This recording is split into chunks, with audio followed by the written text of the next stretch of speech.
to how they're lining up here as our referee Ben Thaler. Liam Moore will be our video referee.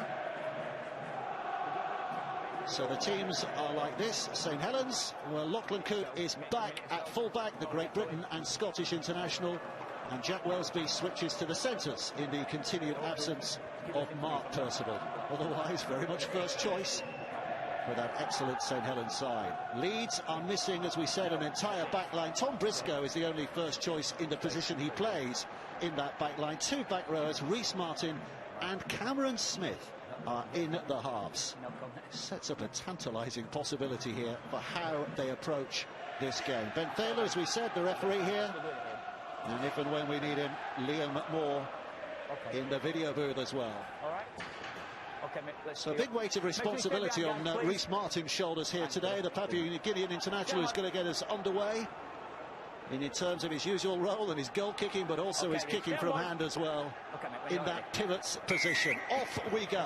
How does this one unfold from here? The first step to Wembley 2021 for these two sides. Leeds, of course, are the holders. St Helens haven't won this famous old trophy since 2009, and they think it's high time they got back and won it again. Alongside me, Brian Noble and Jamie Peacock. And Jamie, first of all, I'm fascinated, you've been in and around the camp this week. I'm fascinated how you think Leeds are going to approach this game, given their lack of craft and guile around the halves. Thanks, Woody. Yeah, I'm really looking forward to this game. I think Leeds' approach is going to view it as an obstacle to overcome. Look forward to the challenge. The game plan is going to be different to what they would normally have. It's not going to be game plan A or B, it's game plan X. Different players in different positions. But for me, it's all about believing they can win, and also doing the basics exceptionally well, running hard, kicking hard, putting the ball in the right areas at the right time. So I have every belief that Leeds can go on and win this. Yeah, I'm absolutely clear they can as well, but they're going to have to be really dedicated in relation to looking after the ball, making sure that some coaches out there would think having that many forwards on the field is a massive advantage, so backs can't mess up Jamie's game plan X. So I think it is a tough challenge. They're going to have to kick well, they're going to have to run the ball well, particularly vigorously against this Saints team, but they are playing a determined and a successful Saints team, a team with a lot of confidence at the moment, so they're going to have to get all the little things in, play by play, kick by kick. And there's Leeming with a little chip over the top, a little tantaliser. It's a difficult one. Well, could have been for Lachlan Coote, but it rolls out of play, and it'll be a tap back on the 20 for St Helens, and a 7-tackle count from here. I think that could be one of the issues for Leeds, is the weight of the kicks, no specialised kickers within the team. That's something they're going to have to overcome if they want to beat St Helens today, who are the benchmark within the competition, have been for the last 2 years. Makinson with a carry. Roby's just rolling up at dummy half, very much in the veteran stage of his career. And now Nagama. So down on the touchline, Robbie Hunter-Paul, what are you saying? You know, looking back 10 months ago, I think 19 months ago, we saw Leeds Rhinos take on Wigan Warriors here, and it was Cruz Leeming. I think in the opening 40 minutes of the game, he carried the ball 22 times. That opening set, he did once again carry the ball in the opening set. There's no reason why he can't get out acting half with Brad Dwyer on the bench. You've got two of the most dynamic number 9s in the game, and they need to run out acting half as much as possible today. Here's Nagama with a ball to Makinson, and Makinson, who knows how to finish from that kind of range, and has got it down. Just managed to shake Jack Broadbent off. And if St Helens were going to be challenged today, well, they've just offered their very own challenge inside the opening 3 minutes. And it's Tommy Makinson, the try scorer. Well, I think we get a view here of what Leeds are up against in relation to the number of forwards in their lineup, particularly in their outside backs lineup. Here we go, it's a shift play from Saints. They're moving the ball quickly, teeth into the line fast, and he releases Nagama one-on-one, and they've got a lot of time to make up there. Makinson still has to finish it to get Leeds jumpers in the frame, but that's the speed. Hung back a little bit there, did the Rhinos defence, and Nagama one-on-one on the outskirts there, just scripts his player, and Makinson has a one-on-one to finish, and he's too good from there. It's a quality finish again from Makinson. He's the best in the competition, you would say, at finishing in those tight areas with a couple of defenders in and around him. I expect the full-back to do a little bit better with the tackle as well, but it's typical Saints, very well organised, very slick team. Everybody knows what they're doing, there's clarity, they run hard. great try and a great start for St Helens. So the chat behind the line already for Leeds, and Saints already with their confidence flowing. And just to remind you, the size of the task here is that we get used to eulogising about St Helens' attack, but it's their defence which has been just as impressive at the start of this year and at the end of last year. Well, I was with JP at the start of the show. You know, we can ramp and we can roll our way towards the Saints line if you're a Leeds team trying to manufacture a performance. But how are you going to get over the line? And we see Makinson's effort at the kick there. There we go, not bad. Typical style. He's got a bit of a, in this Masters weekend, he's got a bit of a fade on that kick, hasn't he? And it looks as though it might be starting too far left. So Leeds will have the tough stuff. They'll rock and roll down to their end of the field. And then my big question mark is for JP in relation to their belief and their strategies. Are you going to get over the line as well? Is that a kick play? Is that a trick play? What's Richard Agar got up his sleeve that can release some of this talent that's still in this Leeds team? I think Leeds just need to create momentum through the middle of the field, a quick play of the ball, use Cruz, Lehman, Brad Dwyer. But they need to defend better. Let's see how they do in this set here. So St Helens looking to make up the yards. 3-4 men of the tackle. It's Roby at dummy half. Plenty left and right, but it's a slow play, the ball. So that's just allowed Leeds a little extra bite to come forward and meet again. Roby.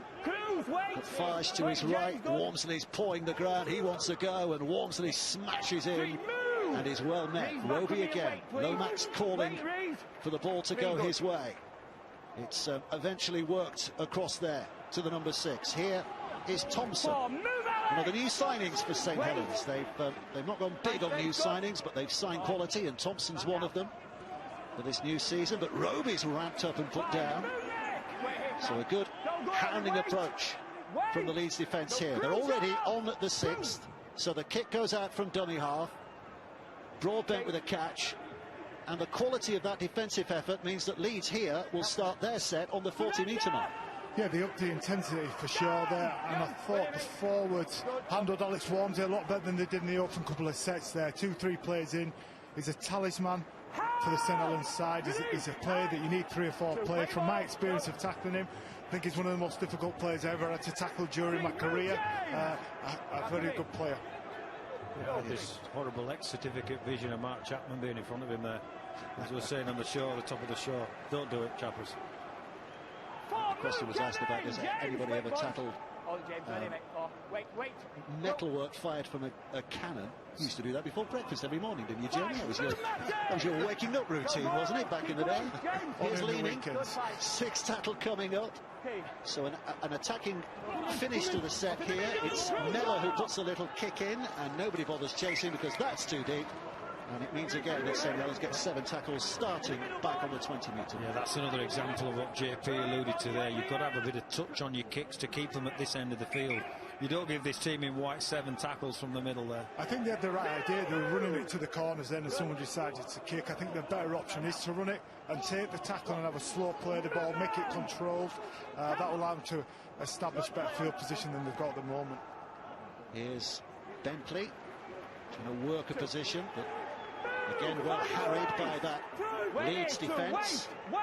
Roby out left to Wormsley again, who's carrying the marks of the sponsors on his body from earlier falls. Roby again, little shooting run from acting half. Across comes that defence. Cameron Smith, third man in to make sure that progress is limited and that Roby has to climb from the floor. Wormsley again, a big dummy. A big dummy and a big step, but he's actually gone backwards in the end. There's the 5th, here comes the last. Roby waits, back to Fage. Fage puts it steepling high. Broadbent, the full-back, the young full-back, is not going to get there. Makinson did, and keeps it alive, but there was a handling error there, it went forward. And so Saints get it back, but there's danger there again, isn't there, with that high kick the way Makinson got there. Yeah, they're kicking to the right man in Makinson, and when you watch Saints, I just enjoy watching them. It's all calm, controlled, composed. Tell you what, Tetebano did not put a shot on Theo Fage there. Theo Farr was looking to Ben Thaler, the referee, saying, "You're going to help me out here." He said, "No, get on with it, man. First shot." Well, that's the reason why they signed Tetevano. They wanted somebody, an emotional leader, somebody who could inspire by his deeds, by as much as his words. And from the games I've seen this so far for the Rhinos, he's done that. Well, there's a head knock here. Sione Matortia is just having a little bit of treatment on the field. And I think they're going to bring him off, I think, for the head inspection. Yeah, a couple of weeks ago he was off, wasn't he? Remember, he tried to tackle Polio for Salford and came off and was missing for a couple of weeks. And he comes to the sidelines. And Louis McCarthy-Scarsbrook will take his place. So Leeds start from deep. Wait, Luke, just wait there, mate. Let's wait. Everybody get on. We're okay again. So Leeming stands and waits, and Leeds looking to force the issue again here. Holders, of course, 6 finals since 2010 Leeds. They've got real pedigree in this competition, and they can point to a form guide of having won their last 3 Challenge Cup ties against St Helens. But to balance that out, St Helens can say that they've actually won their 6 games in Super League against Leeds. So one way or another, you can prove a point with a stat. Leeds up towards halfway. So looking vibrant. It's a good way to play. 6 again. Space. 6 again, just holding down too long. It's the rule that we saw introduced last year. Instead of giving a penalty, the referee waves another set of 6. So Leeds have got the advantage here to try and get further down there. Tetevano with the carry. Leeming. Just holding. Waiting again. Slowish. Right it goes. Here comes Pryor. Matt Pryor. Well, they're eking out ground. They're eking out the yards. Leeming comes to this left-hand side again. It's going to be taken by Tetevano. Back to where it came from. Leeming, the Swaziland-born hooker. Smith left to Walters. And Sade's defence showing why it's so well rated at the moment. 5 tackles gone. Here comes the last. Big drive in again here from Aleshki, who's got there. Has he got him down? The referee thinks he has. Yes, he has. Well, Nikolai Aleshki simply bludgeoned his way over, and Leeds have a quick response. Route 1, Rugby League Route 1, that was scoring the try. Nikolai Aleshki doing what he does best by taking the ball, running hard, spinning out of the tackle and scoring. I think Leeds had success there by working the same area over and over again. If you're playing a lot of forwards within the game, the best way to do that is pick on a particular player from the Saints side, make him make 3 or 4 tackles. Well, this is definitely Route 1. Leslie's going, I'm going, and before that we had Pryor on Route 1, we had Tetevano on Route 1, so we've got a lot of Route 1 today, and do you know what? It works. You get that determined outlook about yourself, you ground the floor out and you pick on a certain player and you get your rewards. Now that was a prime example of what Leeds need to do this afternoon to not only stay in this game but to get one of those results where as a coach and as a team you're thinking, yeah, this can work, and when it's in action and it works you think, how did that work? Well, I hope Leeds realise they do need to stick to this. That's the way that it's going to work from. That's the way it's going to win. It suits forwards, stay in the middle, just run with the ball. Simple. Martin looking to add the 2, which he does on a regular basis. And over it goes for 6 points apiece. Just speaking about Nikolai there, they feel he's got a big future at the club. You know, I feel this could be a great year for him, one where he could push towards the World Cup squad as well. And it's a big game for him to show what he can do against the best prop in the game at the moment, Al Walmsley. So there's a young fella on Saints side as well, is it Matty Lees? You'd put him in the same category as Alechki, wouldn't you? They're 2 props who are... Sean Wayne's obviously watching on. He might just be catching Sean Wayne's eye this year ahead. I just think it's good news for England. We've got some good young forwards coming through to replace some of the older ones that have retired. It's going to be exciting to see what they can do in the World Cup. So taken safely enough, and here comes Pryor again. So 12 minutes play. 6 points apiece. Don't forget that it's part of a double header here today because Catalan Wakefield coming up on BBC 2 a little bit later. All you have to do is switch channels. Once upon a time you used to have to get out of your chair, Brian, didn't you? Walk across the living room and press a button. These days you can just do it with your handheld set. Well, there you go. You see that confrontation again there. Alechki and Walmsley. Tetevano takes it in. Leeming stands and waits. Saints prepared for this next wave of attack. Martin looking for a little chip over the top, but it's an easy take for Regan Grayson. Here's a bit of danger because he can fly and skip and just sashay away from all comers, but taken well enough by Leeming on that occasion. And I think that's what Leeds have to be careful of, the end product on their sets. I think they just got to leather the hell out of the ball, get it down the other end of the field, or get some height on it so they can get defenders down there. Somebody's jumped the line there. I think it's Walters, the boy Walters, has jumped the line for the penalty. So giving Saints free field position by not executing their kicks properly is probably Leeds' biggest challenge. You want to be defending St Helens in that half, there's no doubt about that, and they had a good set finish with just a poor kick. You can't get away with too many of these kicks against a good side like against St Helens, because now we're going to push the ball around here and really test Leeds' decision making with players in different positions. That can be their Achilles heel in this game. Well, here's Kyle Amor, who's on the field from the interchange bench with an early carry. Roby stands 20 metres, options right and left. It's McCarthy Scarsbrook who goes flying in this time.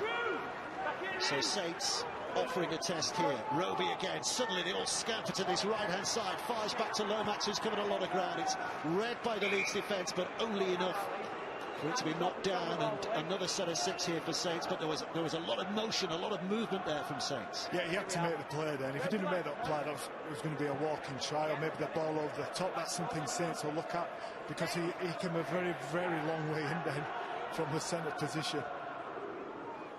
Yeah, there's a couple of things there. I think Saints have to be careful that they try and do the tough stuff first. So they've seen a lack of outside backs amongst this Leeds team, and maybe thinking, let's go on the outside, let's go on the outside, let's go on the outside first, but we've got to go horse before the cart, you know. Thompson down on 1. Roby stands and waits. 5 more attacking moves here for St Helens to try and put on. McCarthy Scarsbrook will try and use the brute force method of getting over, but a stride or two away. Roby stands again. Now it's with Lomax. Lomax right up to the line, inviting the defence to try and make up its mind as to what's happening next, but it's Thompson who's tackled. Roby, Lomax, across to Farge, inside for Amor. Amor, the Irish international, with a push and a real surge. Leeds are battling hard, but Saints, they just look like a team with loads of options in this attacking position, and here's one of them with Thompson, who's going to be held up just short. Last play to go. Roby again with a duck and a dive, and he's very close, but he's held up by the Leeds defence, and they will get the ball back 10 metres out. I think if Leeds are going to cause an upset today, that's the kind of defence they're going to have to need. You know, held them out for 10, 12 tackles there. A lot of grit, a lot of determination. I thought it was a super defensive set. Answered a lot of questions. The further forward they have to come, just for our viewers, is on the fringes, particularly when you're not comfortable in that position, the harder and more nervous you get, and I think they handled that set really well. There's Briscoe with a carry. 15 metres away from his own line, and Leeming, who's got plenty of sprightliness about his game, punching a few extra. Luke Briscoe on the other side, brother of Tom. There's a few familial links today. 2 brothers on the field, and 2 young fellas on the interchange bench for Leeds. Jared O'Connor and Morgan Gannon. And it doesn't seem that long ago that their dads were lighting up Super League in various guises, but they could be thrown into the action at some point. We're really looking forward to seeing Morgan Gannon, by the way, for the future of Rugby League's future, because he's only 17 years of age, but so highly rated. Leeming with a kick out of dummy half, and it dribbles out of play. Lachlan Cook happy to see it go that way, because Saints will get it back just about on their own 10-metre line. I think 15, 16 minutes into the game now, if you're a Leeds side, you'd be happy where it's at. Saints knew it'd be a difficult start, with the forwards running through the middle from the Rhinos. I think it's a good, evenly contested cup competition so far, cup game. There's Nagama, almost certainly be starting for Fiji in the World Cup at the end of the year. And Roby, who could well be wearing an England shirt. Now it's McCarthy Scarsbrook again. You can hear the thud. You hear physicality as bone hits bone. 6 again, so another set for Saints to work on. Thompson. 15 away from the halfway line, just over. Roby again. Amor now. Oh, it's well met. Matt Pryor takes some of that, Kyle. Amor's quick to his feet and just a little bit of a push there. And again, a little bit of machismo. Hold the 10 and wait. Roby. Lomax left. And this is he. And now with a pass time for Thompson, but a bit of a juggle. Roby resumes the roll. Lomax looks as though he's taken a bit of a winding there as well. Looks a little bit hurt. He's going to be okay. It'll take a few seconds just to shake off the damage of that last big hit. It's with Coote, left-footed high. Chased by Grace. Should be an easy one for Broadbent. Ooh, he just joggled a little. But he's taken it safely in. Well, if Saints didn't know they're in for a challenge this afternoon, they certainly do now after 17 or 18 minutes. This is tough, and a penalty to Leeds for giving them a leg up out of their own half. So they've got to get used to that. Saints are going to have to get their heads around. There's some tough stuff to do here first before they go to anywhere near the point score. And I think any side is beatable. We all know that in sport, don't we? There is benchmarks and they're always beatable. The question you level with Saints, they've lost a number of physical players from last year. James Graham being one of those. Luke Thompson going to the NRL. Morgan Knowles, a wonderful player, not playing today.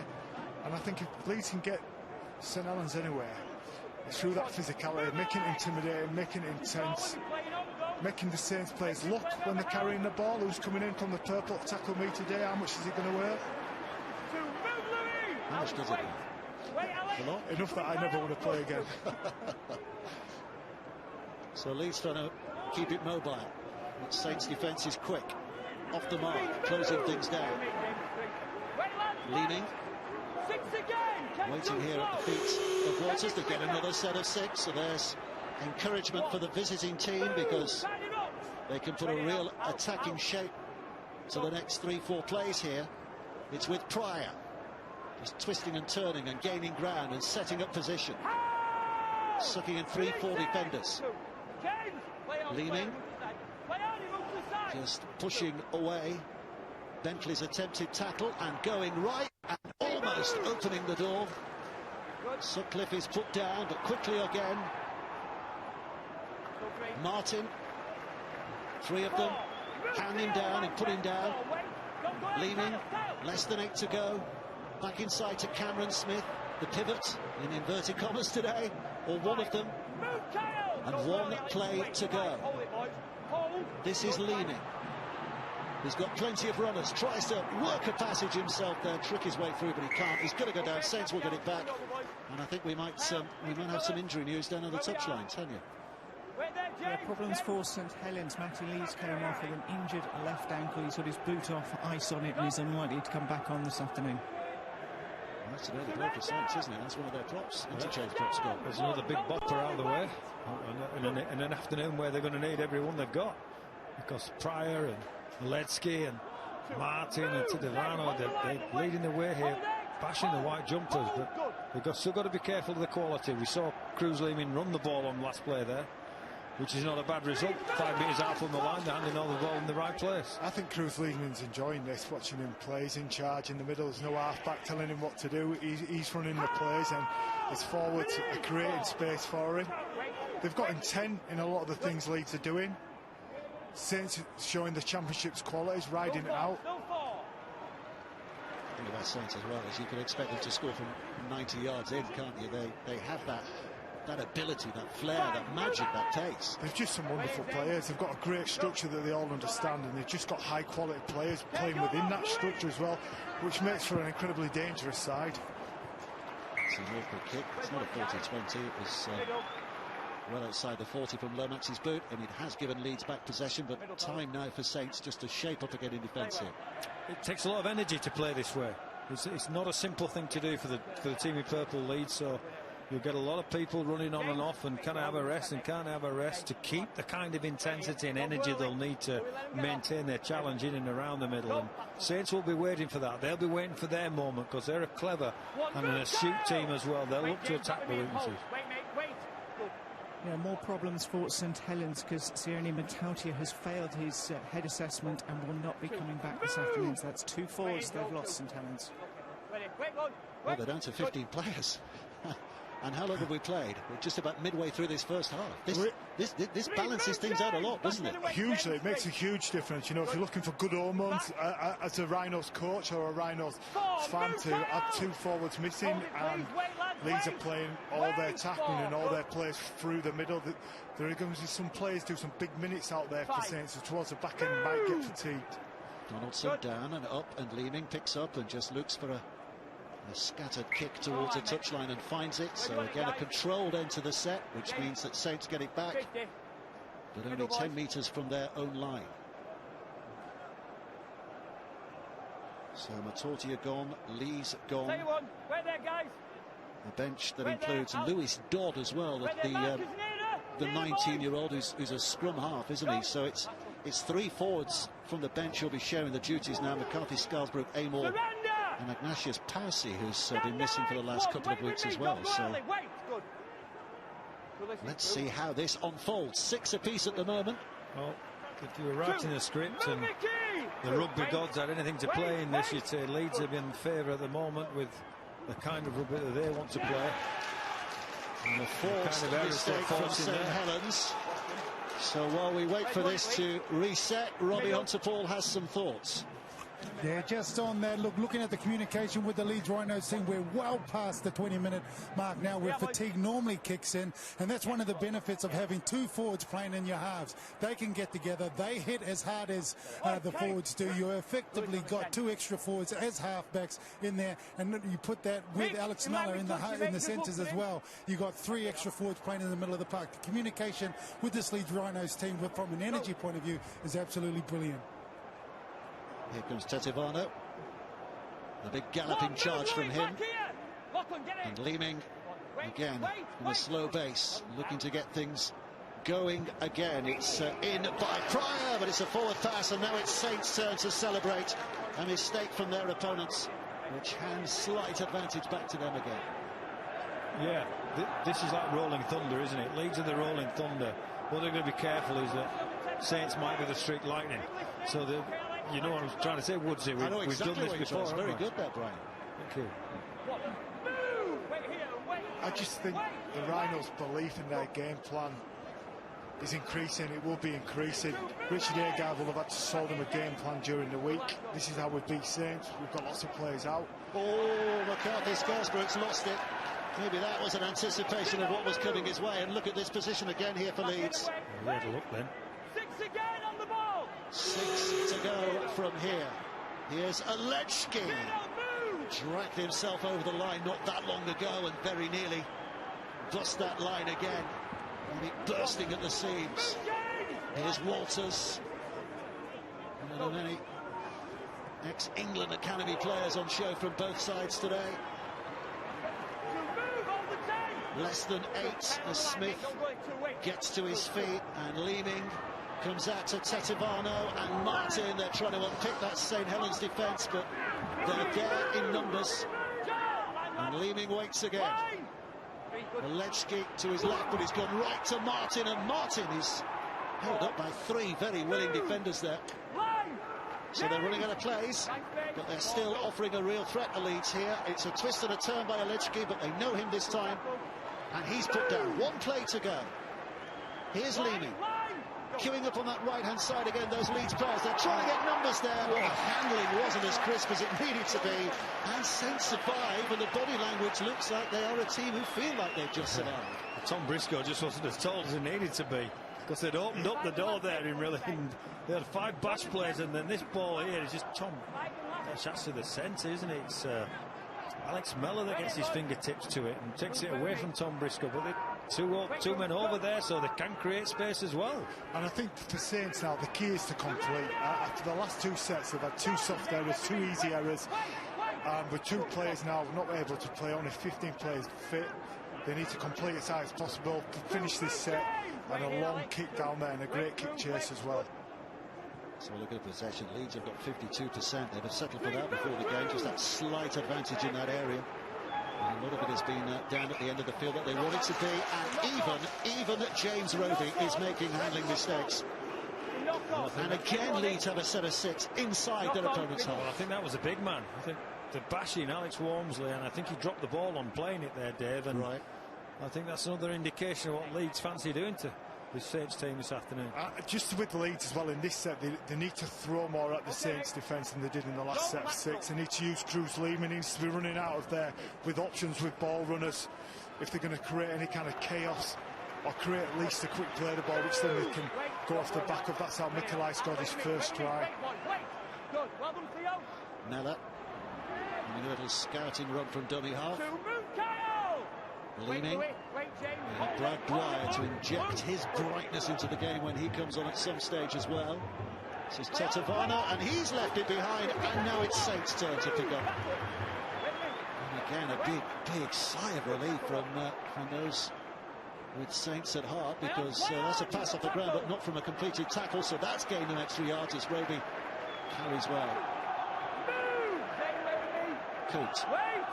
Lachlan Coote. Just about the halfway line for Regan Grace. Welshman has got magic in his boots. Regan Grace, we've already seen some spectacular tries from that young man's career.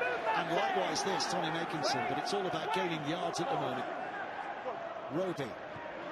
Bentley. And a high tackle. Slipped above the shoulders there from Alex Miller. So a penalty for St Helens. I think Bentley's been one of the great finds for St Helens. I think St Helens have got a good history of bringing players out of the lower division. Alex Walmsley being one of them, Bentley being another one coming from Bradford. And going for goal just speaks about how torrid I think Saints have found it out, and the respect they've got for the Leeds defence at the moment. He's a Leeds lad, isn't he, James Bentley? He's Leeds born, isn't he? He was at Bradford's Academy, wasn't he? Bradford's Academy, yeah, but playing against his hometown team today. I like him. He's got a great attitude about him, a very good work ethic. He reminds me of a kind of young John Bateman, really, yeah. I think does he model himself on Bateman? He seems to have the same kind of style, same kind of walk, socks rolled down. It's not a bad bloke to model yourself on. It's a great one of the best back rowers in the world. Yeah. I mean, he's developed from a player with great potential into a world-class player, so why not look up to him? Why not want to model himself on him? So a chance for Tommy Makinson to add a second here. It's from distance, 35 metres out. This is not the easiest opportunity that his side have given him.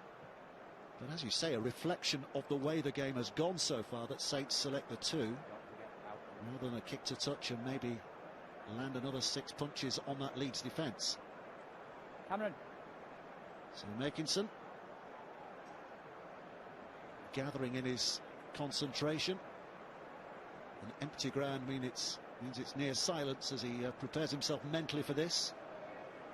And he struck it well enough again. Starts it slightly left and fades it slightly right, and it has got the distance.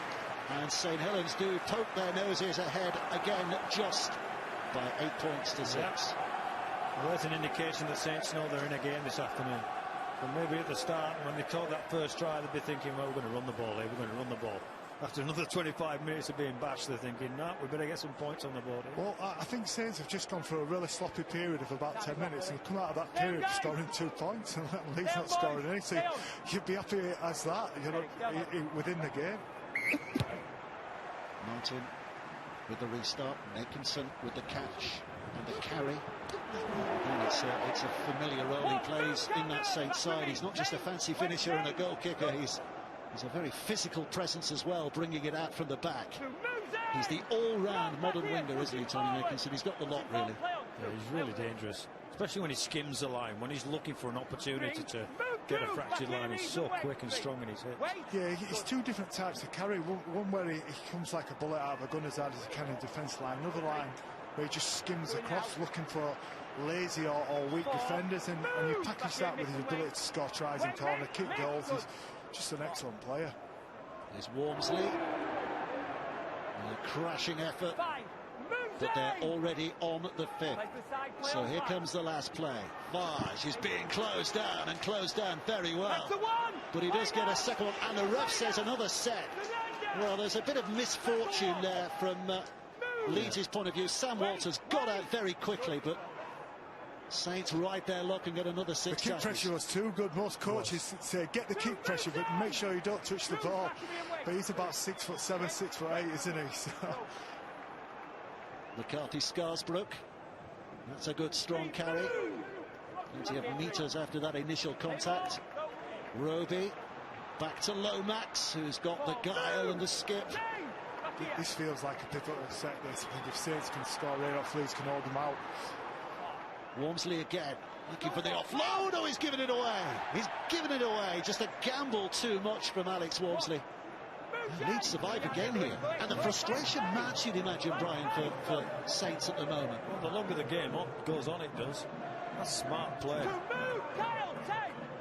Understood that Warnes would be looking to promote the ball, offload the ball. I don't know whether it was Donaldson. Was it Donaldson? I can't see who it was. There's Briscoe. Jack Broadbent got himself in between the catcher and Wormsley and picked up the spoils, and that gives Leeds the chance to roll their thunder down the with Lehman kicking out a dummy half. Great kick. Well, that's a good kick. Oh, and it just jacks back. And Grace will pick it up. It's interesting to note, by the way, that King Wuniyayawa is on the field as well for his Leeds debut. The Fijian, who's off the interchange bench. Wellesby. There's another one of those big Fijians, Dave. We're looking forward to the Fiji team in the World Cup. They're going to have some steam themselves, and I think he came from the New Zealand Warriors and he's expanding his game. He's got a lot. They've got big raps on him down at the Warriors. Yeah.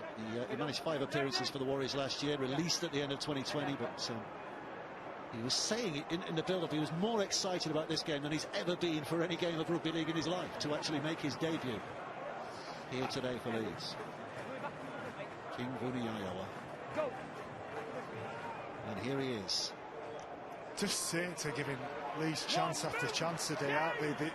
You don't normally see a Saints side like this, spilling the ball, for unforced errors coming out of their own half and giving Leeds opportunity to field position. This is where Leeds miss their halves, I feel. Bit of organisation, bit of direction. Aiming out to Martin, and Martin goes wider still, and Broadbent, the fullback's injecting himself in the line, and it all ends with a tackle on Alex Sutcliffe, or at least momentarily, because back come Leeds again, and Leeming offers it up, and Tetavana will go slamming forward. Another of the new players this season in Super League, the New Zealand international. Leeming, 15 yards to cover, 15 yards for Saints to defend here. But there's only one play to go for Leeds. Leeming, skipping, and here's Reece Martin with a decent kick, just a little bit too far. And Saints get away back with a tap back on the 20 again. Well, I reckon Coach Agar's thinking 80% of this, 85% of this plan we're getting right. Now, if he's got to pick anything up at half-time, I'd say it's those short kicks near the line, 15, 20 metres out. They've kicked 3 now, dead in goal. And that'll eventually take its toll on this Leeds team. Like I say, just put the ball through the hands, take it into the corner. If you get tackled in the corner, you get tackled in the corner. Slow conversion, and then get all the forwards wound up, ready to unload into the Saints forwards. There's Parsi, Ignatius Parsi. He's left a man lying on the ground. What a carry that was. There's a bit of treatment required here. 3. It's a monstrous run, wasn't it? It was a huge first carry. Beauty by what the do you want beast. off the bench?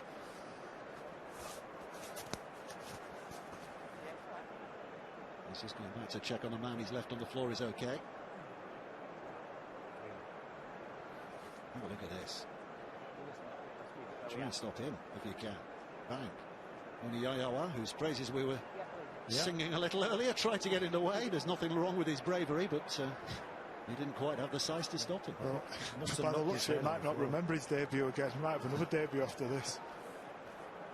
He's coming round, thankfully. Well, there's a heap load of precautions these days, isn't there, when there's even a suspicion of a head injury or a back injury. Treatment is complete out on the field, and the medical staff are kings in this situation, aren't they? They take over. Referees, coaches get out of the way. The medical staff have complete control here. Yeah, you've seen a huge shift in I'd say the last decade in lots of sport, particularly in rugby league, with the protocols in place to look after injuries, and rightly so. With that, towards the back end of my career, saw the changes take place, and the players' safety is paramount. It was some collision, though, wasn't it? Yeah. Iggy, they call him, Ignatius Parsi, the Tongan international. He's here for a couple of years. That player waiting to come back on as well. As a coach, Christian Wolff, what a year last year, a grand final winner in his first year in charge. I think a lot of people will be making them favourites again to lead the push for another grand final this year, Saints. But it's the Challenge Cup that remains elusive for them. Yeah, it's a long time, isn't it? 13 years now since a club this size have won it. It brings pressure, but I think this side really wants to do that. They've got the purpose about them to do that. Just speaking of Christian Wolff, I just think he's been fantastic for St Helens to come into a side that's already winning, not change too many players, but change the style and tweak it slightly, as he did. An emphasis on defence, which you've seen at the beginning of the season, and conceding 3 tries in 3 games. Right there, please.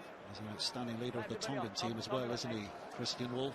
Back on 3. Coached them to victory over Australia, an unprecedented victory against Australia and Great Britain last autumn, and they'll be coming into the World Cup at the end of the year as one of the favourites to lift the trophy. Here's Lomax, times it superbly. Bentley's on the run, he's got support on the outside, he can't get it all out. They weren't there with him quick enough. Bentley straight through the line. Last play, over the head almost of Roby, but he takes it under control. Lomax with a measured little kick, but Tom Briscoe's there to catch and deliver it back towards where it came from. It's a good little recovery run from Tom Briscoe. Yeah, he's a strong boy, Briscoe, isn't he? Next meters after contact, keeps his legs pumping. You've got to be on the game with him, but great break from the Saints team. Just momentarily showing what they're capable. Bentley straight through, and for once, Nguama left behind, along with Makinson. The Saints coach at half-time will have to be pointing out that Leeds' left-hand side, Saints' right-hand side is where they want to move the ball to. Every time they've gone down there, they've looked dangerous, they look like breaking the line at least. Scored a try down there already. Winning rugby league games is about being relentless. It's about seeing a weakness and just exposing it over and over and over again. There's Barty with a kick outside the 14, but it spirals high. It really is a big kick, but it's taken by Coote, who's trying to bring it back into some space here. Cut down in his prime. Farsh. Tommy Makinson skip in the air and then takes them on. Roby just waiting here. Well, another set of 6 because Cruz Leeming was hanging on far too long there, so there's the first of them. And Saints are going to have opportunity to put some kind of attack on at the end of this, whether it's a kick or a move, you would have thought, especially after a decent carry like that from Parsi, right down the centre. Parsi's looked incisive, hasn't he? Straight through the line. Here we go again. The pass to Makinson is mistimed and miscued, and at times in this first half on attack, St Helens have miscued. Well, it was, but it's just their skill that they don't execute properly. JP pointed it out. Let's have a crack at Leeds' left-hand side. There's a few of them working to their own agenda, and Lachlan Coote just can't quite find Makinson there. Misses out Nguama, but, yep, be relentless. There's your opportunity, Saints. I think when you're an underdog and you want to win a game, you need the favourite to be slightly off, and I think we've seen enough signs in this first half that Saints are not going to be playing at 9 out of 10 this week. They're making some unforced errors. They've had some big games in the Cup in the last couple of years, haven't they, where they've started as hot favourites. Catlan in the semi-final, Warrington in the final a couple of years ago, where you'd make Saints distinct favourites, and they failed to deliver. And is this another little case of Cup collywop wobbles here? Well, they take advantage of some Leeds at mishandling on that occasion. McCarthy Scarsbrook is proving an awkward customer. Eventually, they close the deal. Another set of 6, the referee says. So a little bit too overworked by the Leeds defence. Well, this is a big minute and a half for this Leeds team. Roby caught in possession. Neatly pinned, going nowhere. Farge again. Back it comes, and here comes Parsi again, and again it's a carry that's causing consternation amongst the Leeds defenders. The sheer physicality there. Roby spins left to Fars. Fars back on the inside to Amor. Amor puts a big Cumbrian step on to try and get through those defenders that approach, but he can't get there. Roby, 5 away, less than that now. Again the numbers are moving, and Parsi goes for that direct approach again. It's worked further downfield, and it's got him over the line, but he's not going to touch it down. Too many bodies to keep that ball above ground. But Saints have more options here. They'll play it back on the 10-metre line. They'll keep hammering at this Leeds defence. Roby, Lomax, back to Cook. Cook with a lovely little kick towards the corner. Luke Briscoe just about gets there for Leeds and puts it away. And there's only 20 seconds to play, so they might not get to the dropout here. They've done the job there, especially Luke Briscoe, because they had the numbers, Saints, again. They had a 3-on-1 at one point there, and decides to go for the kick play, and I'm thinking, keep it in hand, and it's a walking from the glamour. He's making some, see there, Cook's not a look, and Briscoe's tucked, and there's an opportunity wasted again. So I think coach is going to be trebly disappointed. He's going to be having a proper word with them. Well, the referee stopped the clock, as you can see, with 5 seconds to go. So this is the last play of the half. Farge to Coote. Saints are going to have a go here, because there's nothing to lose. Regan Grace just causes hearts to beat a little faster when he's got the ball in his hands. The kick, though, it's going to be is it a penalty for offside? Yeah, that's a penalty. Well, no, he said it's a knock-on, or at worst an accidental offside, which is the same outcome as a knock-on. So therefore, there's a little bit of a questioning of that on the field, but it is not a penalty, it is not offside, and so it will remain at half-time. St Helens 8, Leeds 6, and what a fascinating first half for all sorts of reasons.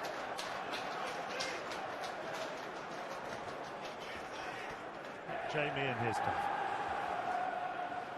Well, Tommy Makins has got a big role to play in the second half, and some of his fancy back colleagues likewise, if Saints are going to steer their way through this Challenge Cup tie. But boy, has it been tough so far in this game. I think a lot of people, a lot of neutrals came in thinking this was going to be St Helens, not by a canter, but reasonably comfortable, simply because of the number of players that Leeds have got missing in the backs and the quality that St Helens have been playing with at the start of this year. But Saints' quality is slightly off, and Leeds' forwards have been doing their job, which is why we have this wafer-thin margin at the start of the second half.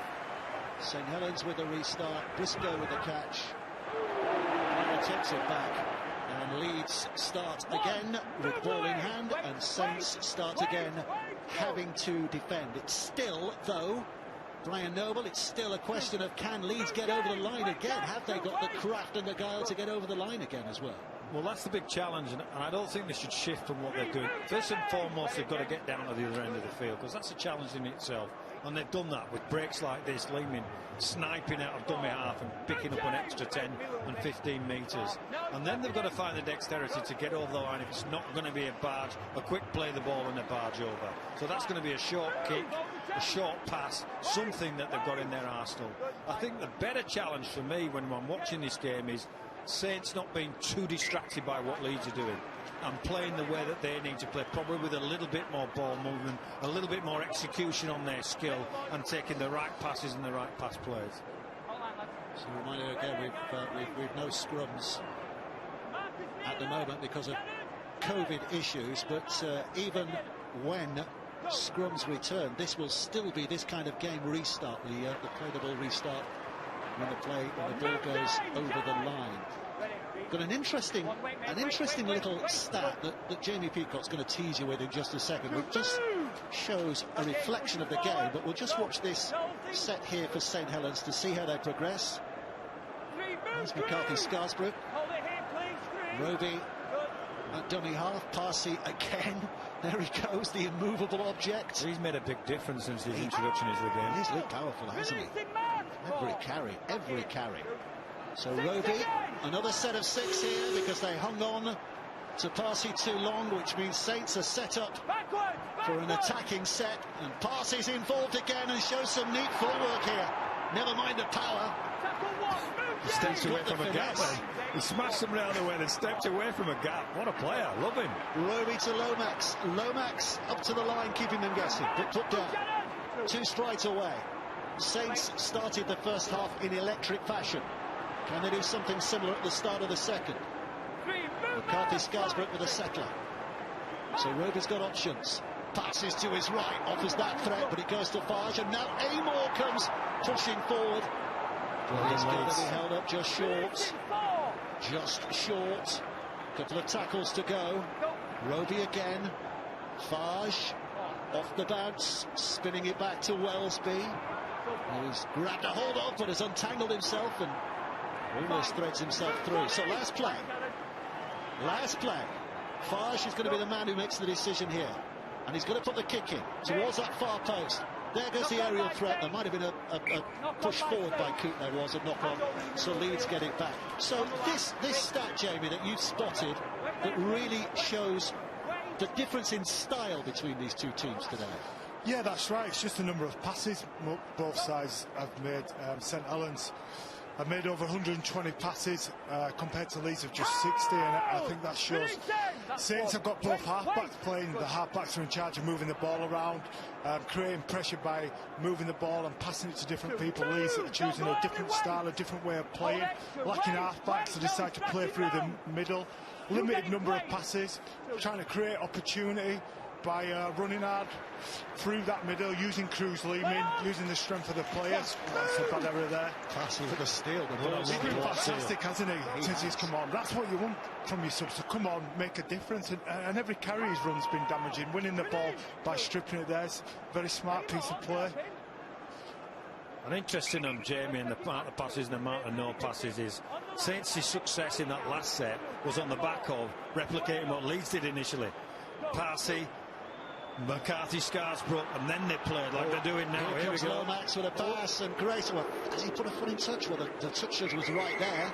Decided he hasn't, but Theo Farge, I think, got caught late here. He certainly got caught. I think this is something they're trying to stamp out of the game as well, isn't it? Last week somebody was sin binned for a similar kind of offence. Trying to protect the ball players within our game. Which I think is right. So it'd be interesting to see if he's hit late, or where he's hit him, or how he's hit him. Because Tetevano's not one for bailing out. And let's have a look. So the ball's gone. Yeah, that's late. Not so much illegal, but late. And he was defenceless. What they're saying, what JP's saying for all our viewers is they're pretty defenceless once they pass the ball to these halves, and they need protecting. I think it's when you're blindsided to it, you kind of relax your body. Having been hit there a couple of times before in my career, you're not expecting it, you're not ready for it, and that makes it do more damage than necessary. Yeah, that's late. Farge is just... oh, he's one tough hombre. Yeah, he ain't going to lie down for nothing. He's a tough little dude. There's a fine line as a forward between putting pressure on a halfback, which you want to do. You don't want him to have a free run, take the ball to the line, make a decision how he wants, but then stepping that thin red line between foul play. He's off, he's off, and I think it's a red. It is. It's a red card for Zane Tetevano. So right at the start of this second half, Leeds find themselves reduced to 12 men, but you have to say, only themselves to blame. Yeah, it's late, it's high. The rules have changed recently, how they interpret it. There was sin binnings last week. This one is seen as a sending off. It's a bit of blow for Leeds. He is one of the main players. Tetevano, certainly one of the emotional leaders of the side. But you've just got to be careful as a forward how aggressive you are in those kind of areas. They're going to go for goal here, are they? Yes, they are. Tony Mickinson's got ball in hand. So while we wait, sorry, Dave. So I was going to say, while we wait for this kick, let's hear from Tanya down there, who's I think got a bit of news for us. Tanya, I can see her lips moving, but I can't hear what she's saying. Fellas, in line with Jared, please. Wait now till after Tommy Makinson has attempted this to extend the lead to 4. He's looked pretty good with the boots so far, 2 out of 2. And a double lift here for Saints if he can put it over, because they know they're up against only 12 from here on in. Makinson settles. Look for the fade again here. And over it goes, safely enough. So it is now 10 points to 6. 10. Christian Wolf's verdict on that first half was that they were making things hard for themselves. They were a little bit panicky and trying to score every time they got the ball. They just need to be a bit more patient, and that's how they play their best footy. Richard Agar, well, it seems ironic to say it now, but happy with the intensity and aggression that his side was showing. Feeling that the finish to the sets, even without a recognised kicker, could be better, but if they go toe-to-toe, they could get opportunities, and another blow for them. Not surprising that King Vuniyayawa will not be back. And just building upon what the commentary team was saying about Passy, he's definitely been a game changer. Now that they're one forward down in the pack, Leeds are definitely going to have to make a change. They did something great with Walmsley. They doubled up on him, they tripled up on him, they got numbers to tackle him. Another way of dealing with him, make him make 400 tackles.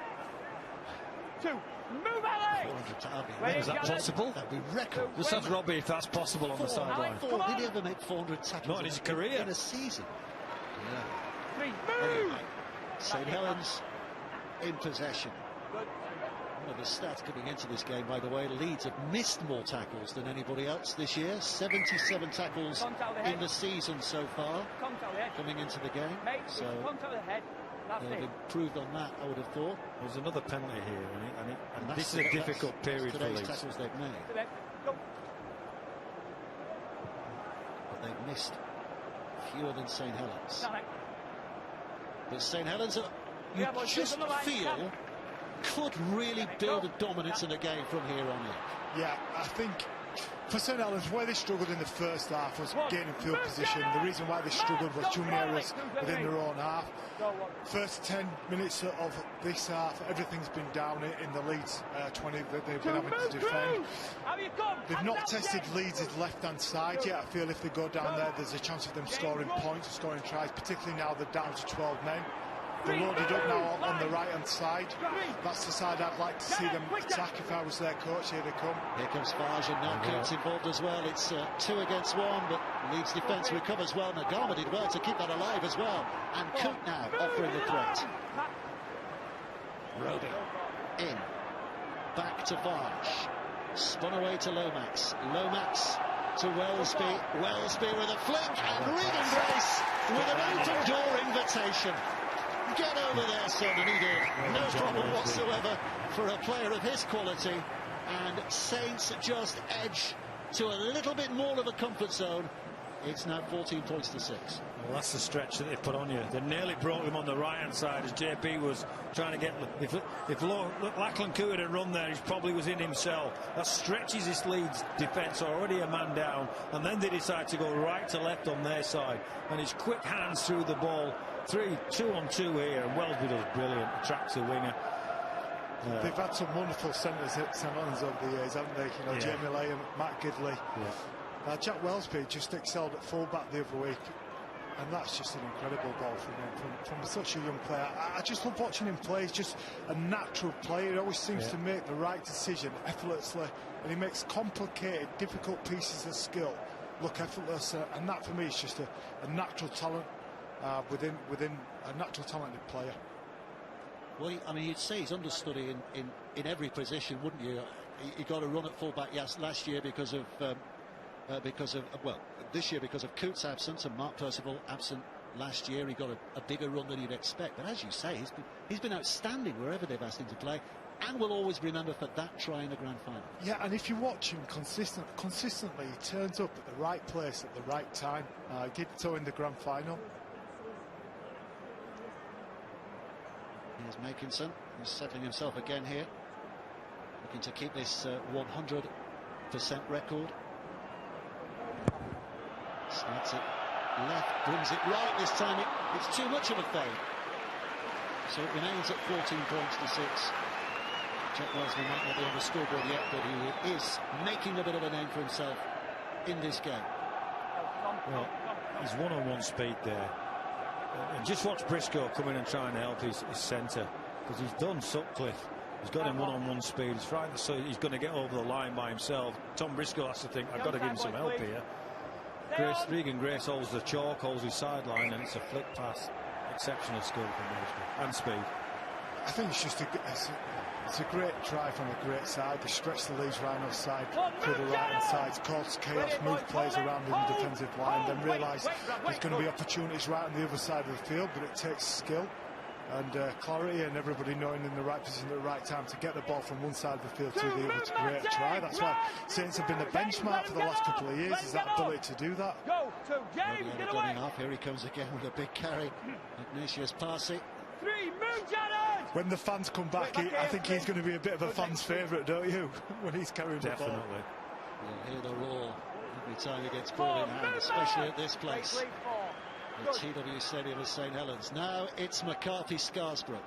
I'll tell you what, Coach Wolf's done a good job at half-time revving his forwards up as well. Because irrespective of the send-off, they are far more vigorous this second half in and around the middle than they were in the first. As with a kick, but Briscoe with the catch, close to his own line, but able to return it and taken high, which means that Leeds get a penalty here to help them clear their lines. And Thaler with his fluffy mic, the referee. I'm all right, that, mate. Spotting that easily enough. I think we've seen this with the Saints side, certainly at the start of the season, that they can play in 5-10 minute periods and take games away from the sides that they're playing against. You've just seen that. This last 10 minutes has just been perfect in their execution, in their intent with running the ball, and they've just taken the game away from Leeds. Leeds now have a chance to get football back in the game here. So a chance for them to build inside the Saints half, but Saints defending is pretty solid. Brad Dwyer back on the field,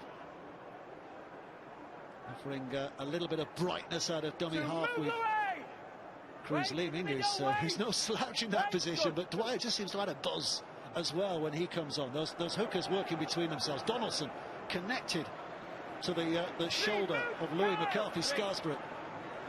He's lifted their forwards, this Parsi. McCarthy Scarsbrook following his lead.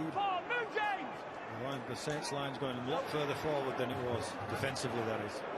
Spun out to this right side for Sutcliffe, but the kick finds only the safe hands of Regan Grace. Saints building again. Here's Wellesby.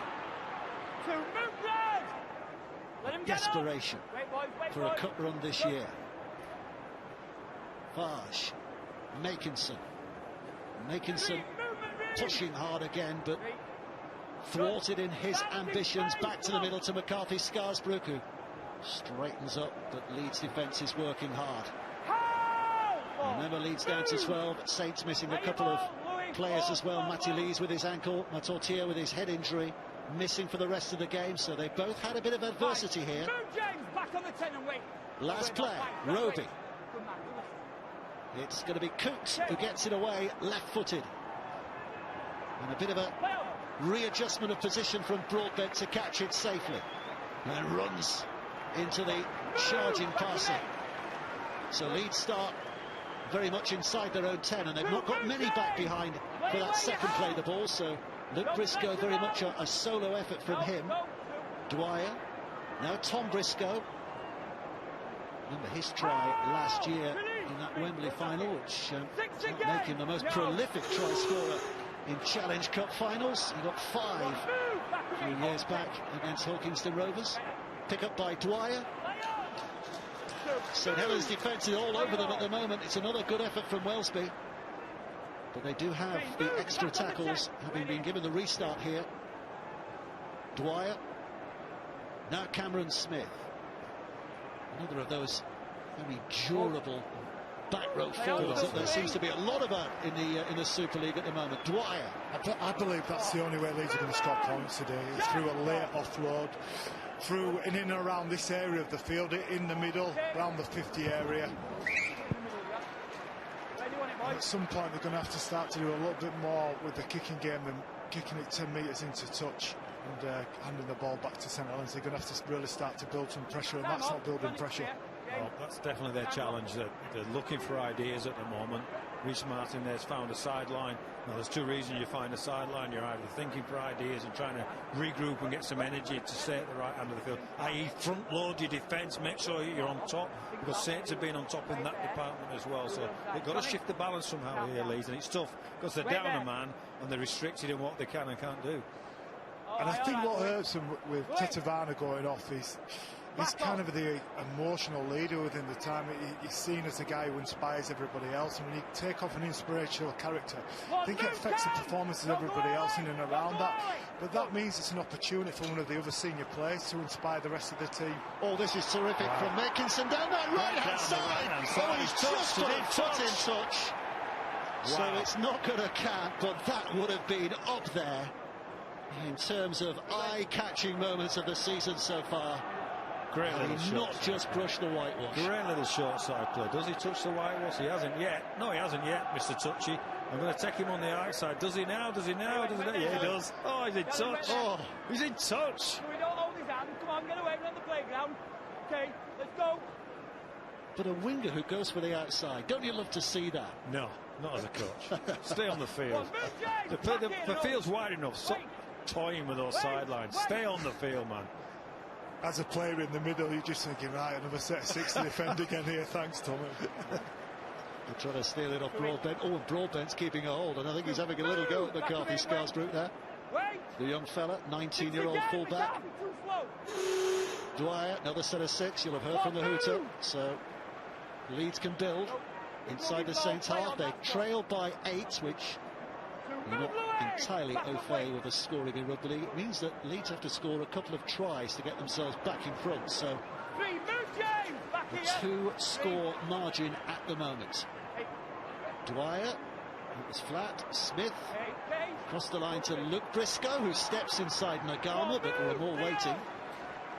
But they're progressing neatly enough here, Leeds. Smith is dropping it back again. A little run from O'Connor, who's 15 away. At some point, I'd like to see Leeds with Cruz Leeman and Brad Dwyer on at the same time. I think they need that. One of those players in the halves, I think it will give them a bit more movement, make them not quite as predictable as they are at the moment. Yeah, they've both got quick feet and are dangerous, so you have to pay attention to them first and foremost as ball carriers. They'll be rolling in and around the ruck. I think the key to that is finding a couple of wins. So for our viewers, a quick play the ball, so the ruck speed needs to be a bit quicker for both those players to be effective. Well, they're going lateral here, St Helens, and that's always a threat, even from inside their 20. But Leeds close down the imminent danger. Wellesby, talk about young players. He's only 20, and he's had it stolen off him. But two in the tackle. Or is he given a? Is he saying he's blown up? Blown up? Play the ball, we're doing it. I don't think he's saying that, Brian. Yeah, I don't think there's a word such as that. So is he saying there were 2 in the tackle and he's blown his whistle? What I was trying to say. Yeah. Just like play on when you're kids, basically.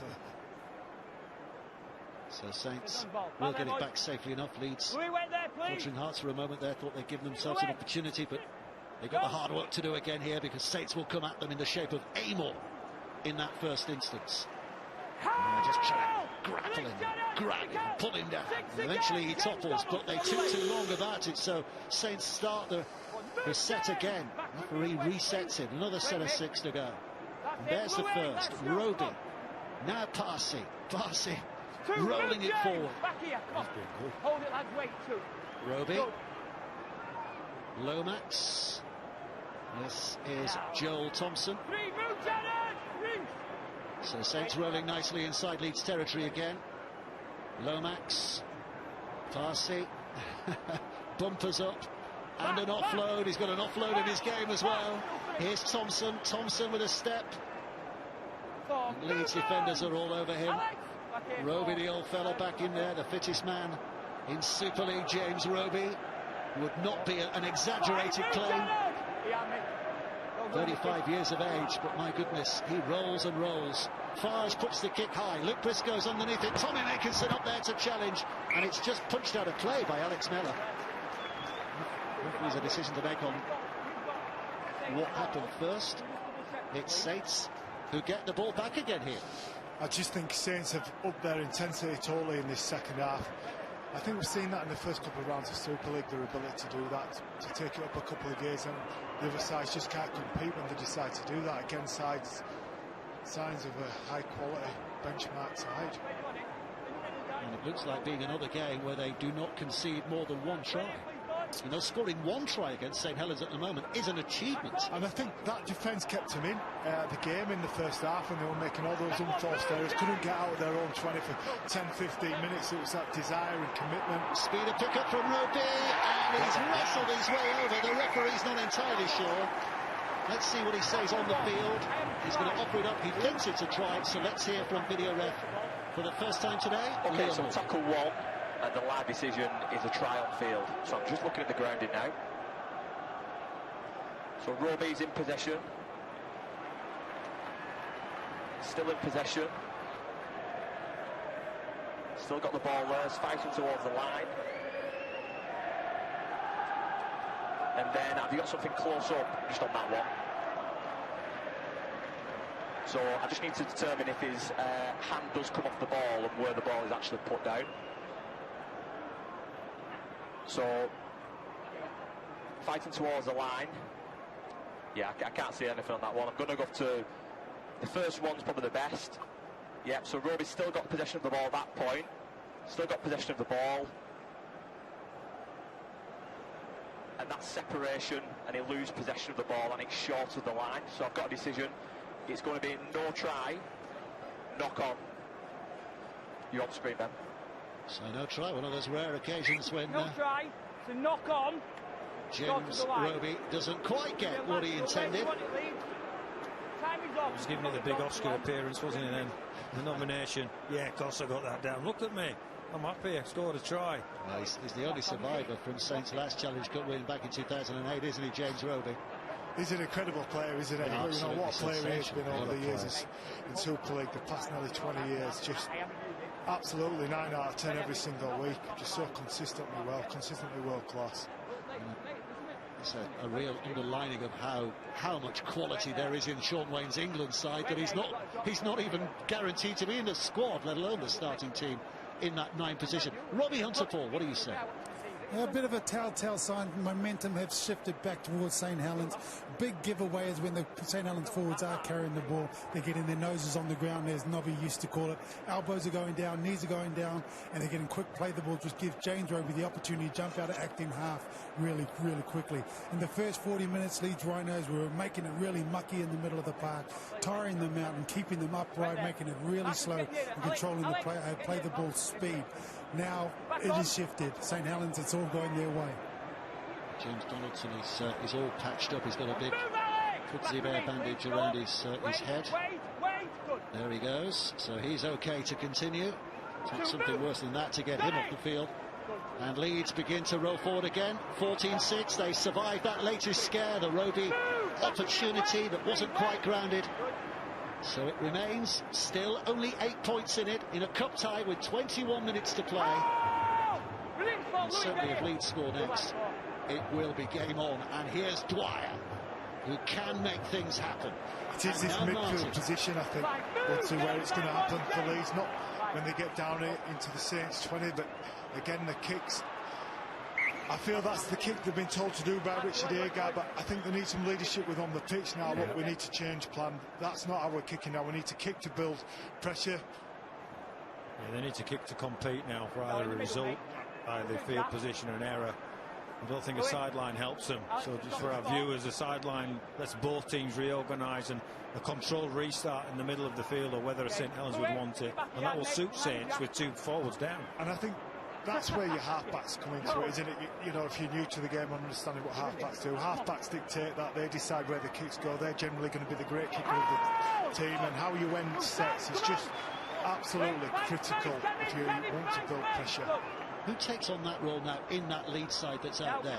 Who would you be looking to for leadership on that? I think some of this comes down to Rhys Martin. Rhys Martin's a PNG captain, Papua New Guinean captain. I think it's an opportunity for him to get the game by the scruff of the neck. So offside against the Leeds defence. It was a little too keen to get there. You have to remember as well, Leeds have got 10 players out before we even start this game. The last one of the major players has been sent off. And this is when you're behind in a game and it's difficult. You're trying to grind your way back into it, that you look for your leaders, and generally your leaders are in the half-back. The brains are certainly there. We've still got some brawn out there, but we're questioning the brains, I think. So St Helens offered a platform again, and Walmsley is one to take full advantage. Roby to Farge, passes on his inside, but it's going to go back for Thompson, who runs hard. And Roby's waiting to deliver again. This is Parsi from close range and getting them even closer. St Helens again with that real threat here.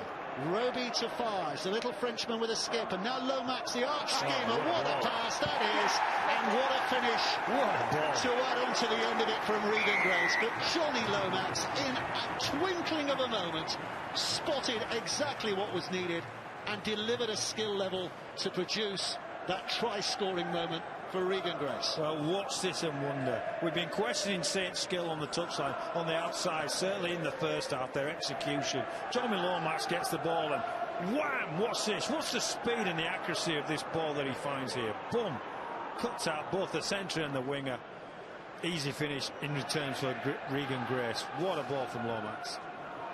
There's a number of different decisions to make there, and more often than not at the moment, Johnny Lomax picks the right decision. You know, should he run, should he kick, should he do the short ball, or is it the long ball out wide to Regan Grace? That's the one he favours. It's the right option, and in he goes at the corner, just clinical, ruthless, great decision making by Lomax. Reason why he's in the England squad at the moment. That's got to be instinct, hasn't it? I mean, he's not got time to think there. I think it's just repetitive practice over and over again. We repeat these scenarios within training, so it becomes second nature. It's muscle memory, and he can sum up that situation within a split second. Is it myself dummying? Is it the short ball, or is it the long ball, or is it the kick behind? This time he's decided in that split second. It's a long ball over to Grace, made the right decision. Whatever it is, it's fantastic to watch, isn't it? It's lovely on the eye. And Regan Grace had the real quality to make sure that he took full advantage as well. 2 tries for the day for Regan Grace. He's going to be starring for the Welsh side in the World Cup this year. And the Welsh coach, John Keir, will be alongside the Welsh legend in Jonathan Davies for our second match this afternoon. Catalan Dragons against Wakefield. Tony Makinson with a lovely kick from the sidelines as well. So 20 points to 6. St Helens now lead. They aren't there yet, but the finishing line, you'd say, is in sight. Yeah, it is for this side, St Helens. I can't see, given how well they've defended so far this season, so far in the second half, I can't see them giving up 3 more tries. Leeds have got a chance. I think they need to chance their arm a little bit now. Leeds, they need to stop kicking the ball into touch, try and push the ball a little bit with offloads in the middle. They've nothing left to lose here in this game, down to 12 men, missing several key players. Well, if this wasn't a knockout competition and Coach Agard had a wee bit more time, I think phase 2 of this strategy would have been some offloads and a bit more expansion in relation to moving Saints around. Like you said, no leaders on the field, probably Reece Martin, a lot of young kids on the field. They've accomplished their task today, probably beyond everybody's dreams, and been in the game for long periods. Certainly within the first half, I thought the first half was a real competition. I think in the second half, St Helens' performance was outstanding before the sending off. I think I've just seen young Gannon going out there, I'm mistaken. Anyway, here's Parsi with a wonderful charging run and has support as well from McCarthy. He's just been awesome. I've loved watching this guy today. He's been one of my highlights of the game. And here comes Lomax again. It's another long one, but this time it's a forward pass. Well, you mentioned it there, and I mentioned it before the long pass. He's changed the game for Saints, that guy. He came on when they were getting bashed in around the middle by Leeds. There was last weekend in Super League a fundraising weekend for a great player, Mossy Massoy, who played number 10 for St Helens, and it reminds me a lot of Mossy Massoy, the way he carries the ball, the way he's just huge man running as hard as he possibly can, just causing carnage in the defence. He was gone here, look at that. He's brushed about 3 off and he's off. He gives it to Louis McCarthy-Scarswell, who's slower than him. How's LMS got there? We're here. Wow. What what a great sight he's been today. Not if you're a Leeds fan or in particular a Leeds player. Here's the ledge kick. He's on. I can do it too. The Gdansk born prop forward, and there's not many of them to the pound. But he does qualify for England at the end of the year. Here's Reece Martin. Morgan Gannon is on, by the way. We'll hopefully get to see a bit from him as well. The young 17-year-old, of whom an awful lot is expected. He comes from good pedigree. His father was a very good player, firebrand of a player. He's just astounded. I quick his heart's beating at the moment. He's just standing to the left-hand side. Penalty here for Leeds.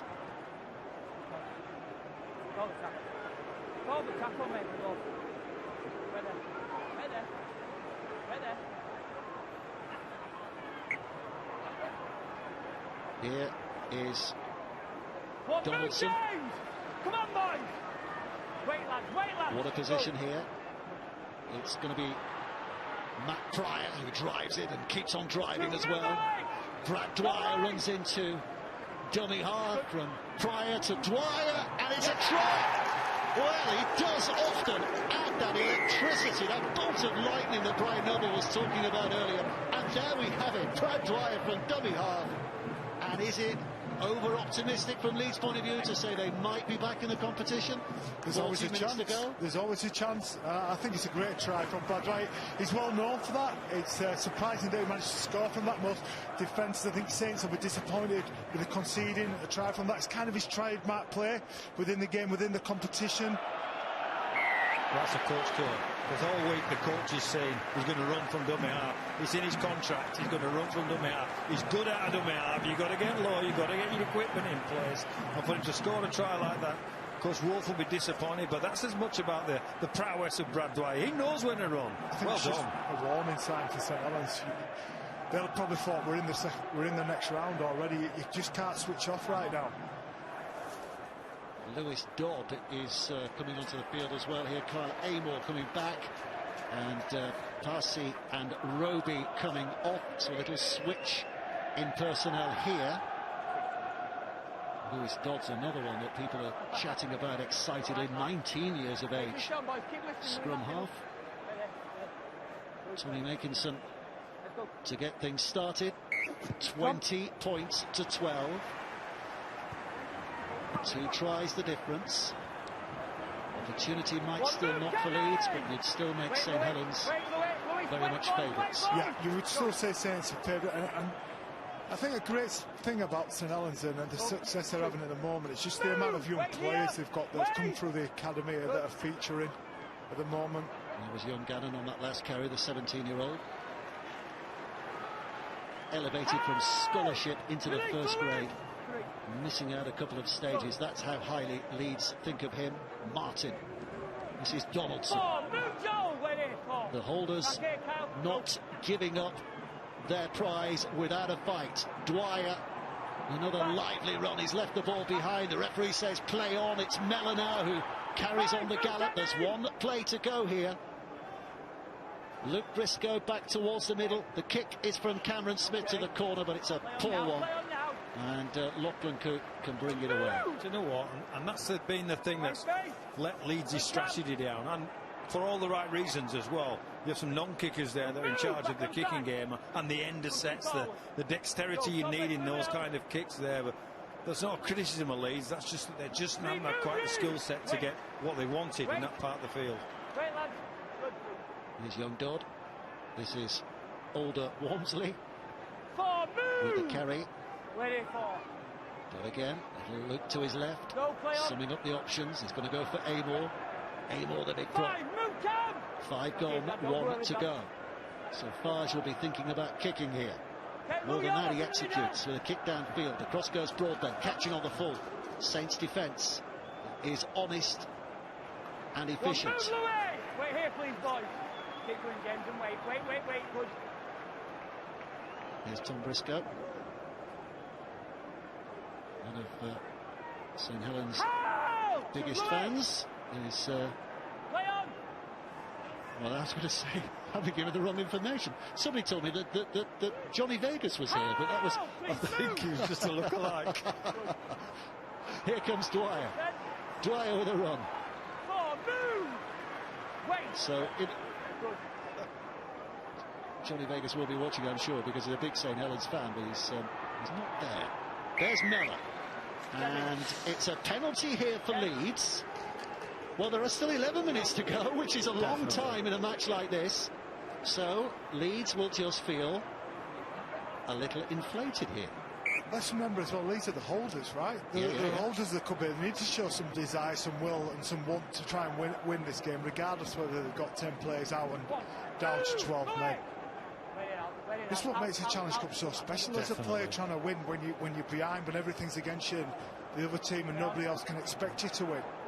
Finding that desire. Oh, Donaldson taken high, so a penalty right in front of the sticks. So Coach Peacock, 2 points or play on? Play on, doctor. What do you think?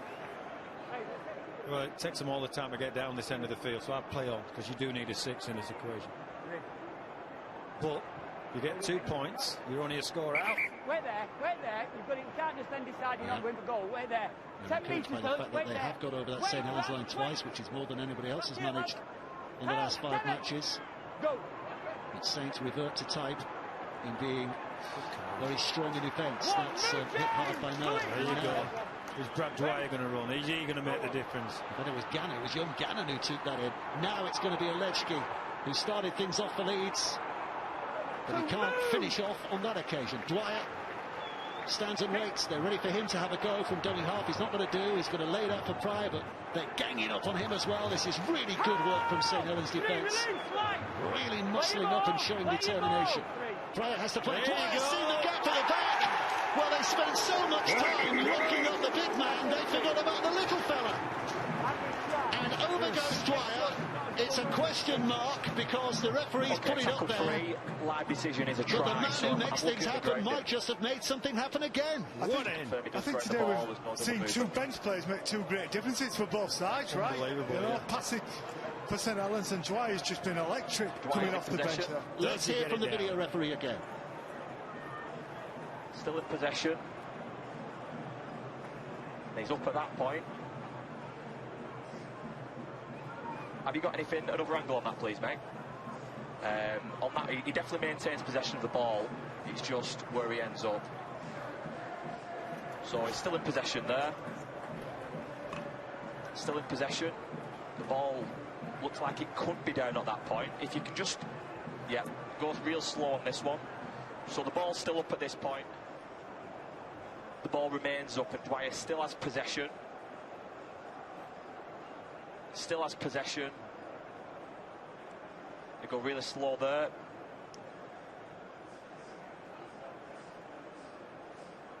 Yeah, this one please, mate, yeah. Still has possession.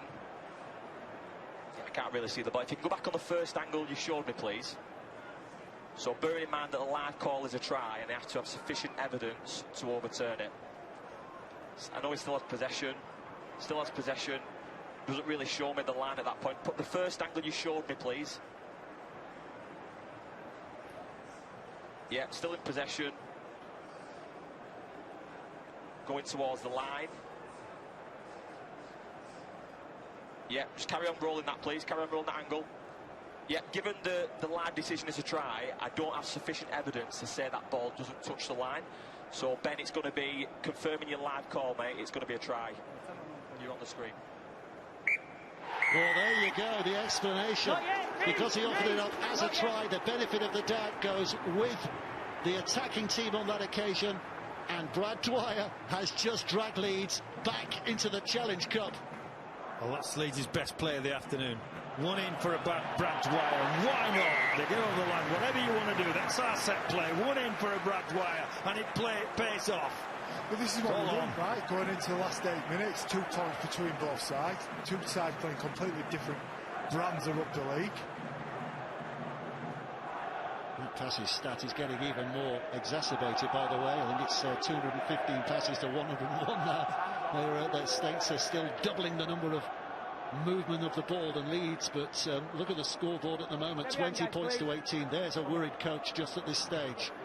His side have the lead with 8.5 to go. They have that one-man advantage, of course, which they've had for quite a while now, back since the 45th minute. But Leeds somehow are still hanging in there. Can St Helens do the job from here?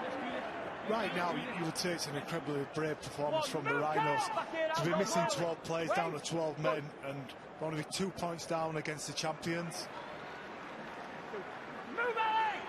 Dwyer in a dummy half again. He's a Wigan lad. A Wigan lad is Brad Dwyer.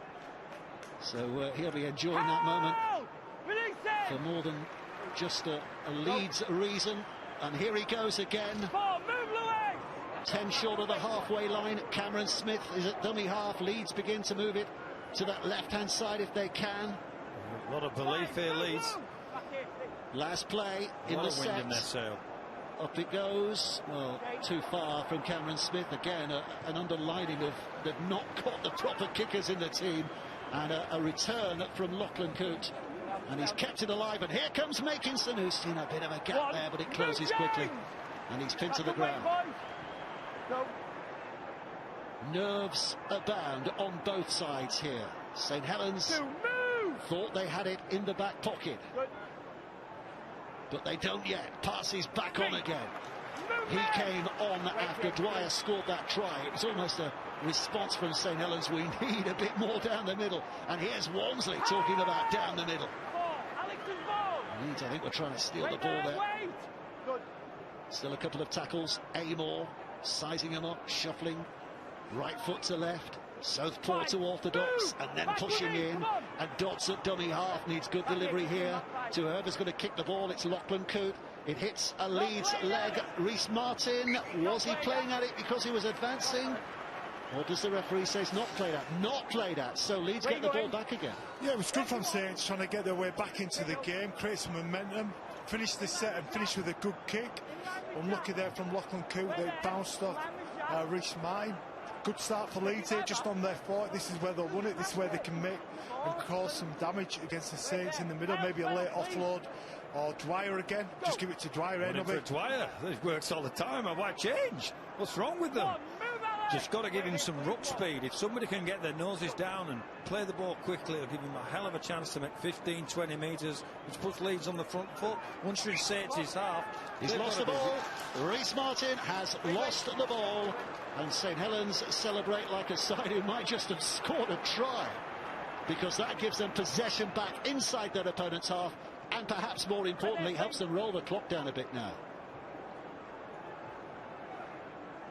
Yeah, who would say? I think it's a reflection of what Leeds have done, that Saints are looking to get rid of this last 5 minutes rather than play this last 5 minutes.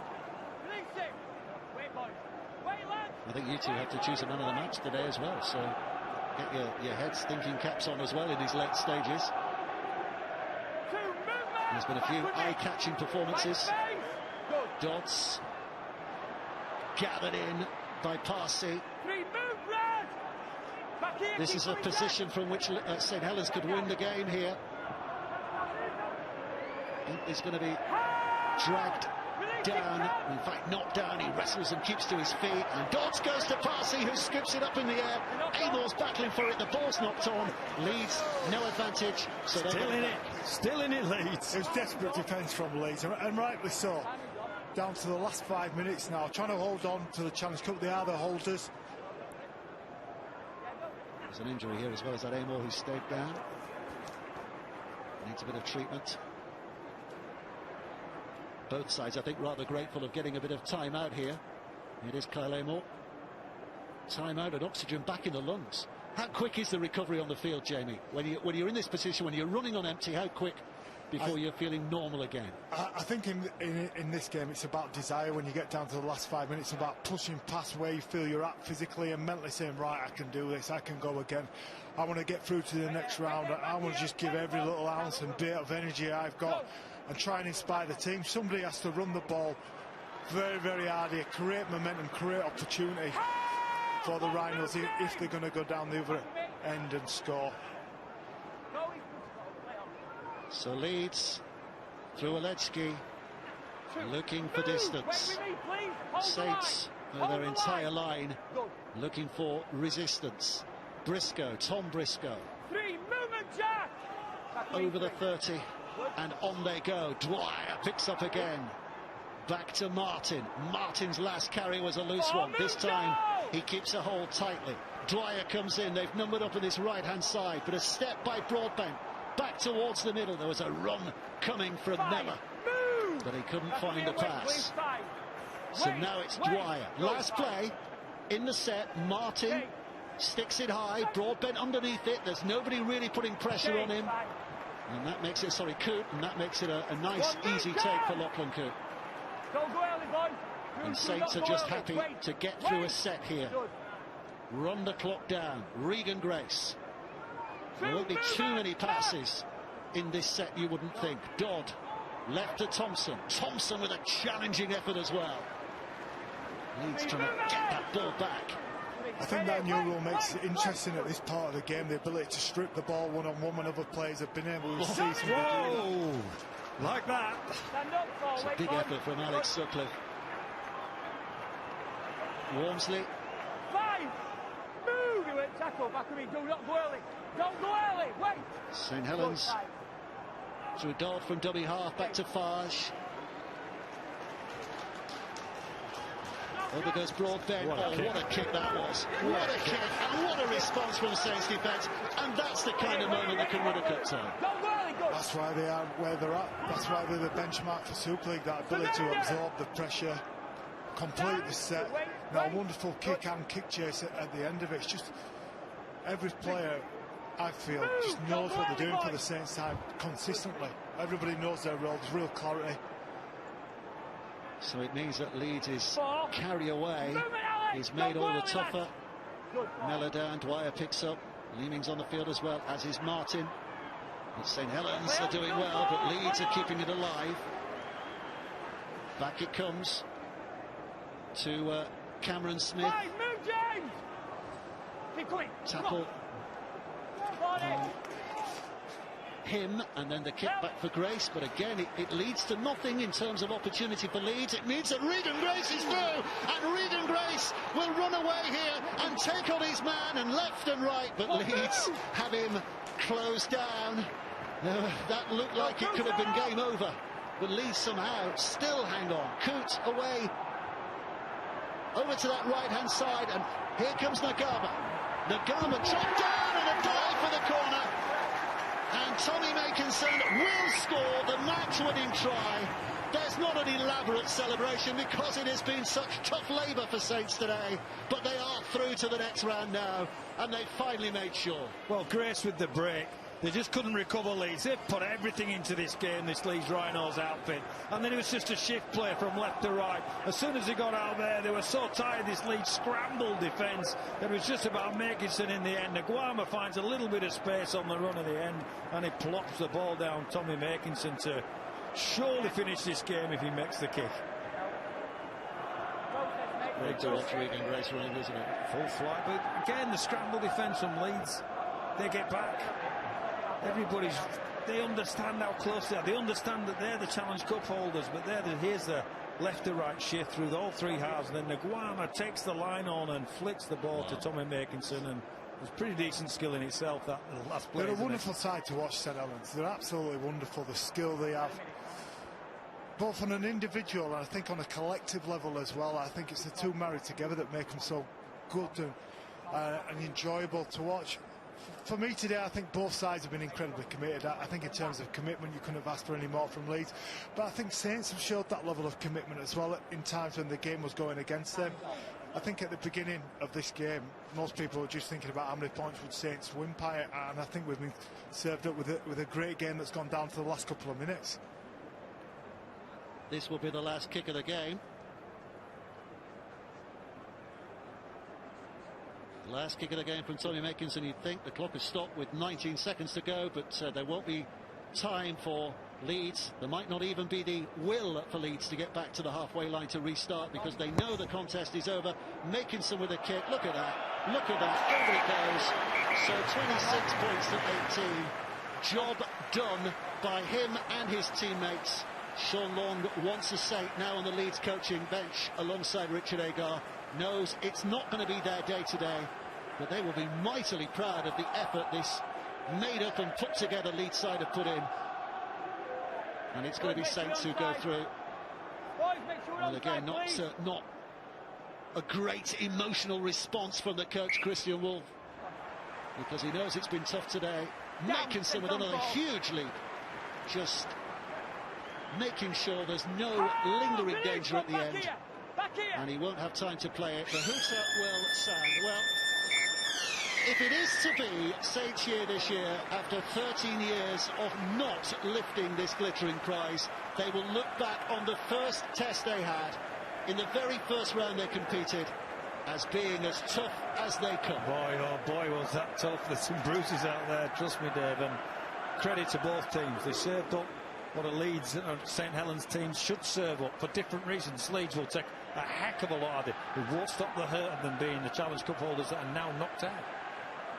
So there is going to be a new name on the cup this year, Jamie.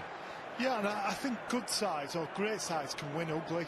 Challenge Cups is one of those games where sometimes the performance has to go out the window. It's just all about making sure you're one of the balls in the draw for the next round. And Saints were able to do that. They overcome a poor first half to nail a second half and come away against a valiant, I think, courageous Rhino side who played as well as they possibly could under trying circumstances. So it's St Helens who are through. They've beaten Leeds by 26 points to 18. We'll have plenty of reaction and analysis when we switch over to BBC Two. And Jody, it's interesting with Leeds, isn't it? Because you think they played with 12 men. There's lots of them to be proud about, and yet there's lots that they think they might have just left out there when it came to attacking and causing Saints more problems. Yeah, absolutely. I do think they could have done more. We spoke about end of sets were just not good enough, really, for Leeds. Yes, they didn't have the recognised kickers necessarily, but that's nothing to say they couldn't put the pressure on. There was no kick chase, there was no desire to really get on the end of those, and when you've got the quality of Grace and Makinson and Coote at the back, you really need to challenge them. Sean, very quickly, you know, as Jamie said in commentary, Saints have won ugly, and sometimes you need to do that if you're going to win the Challenge Cup.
Take the world by cloud.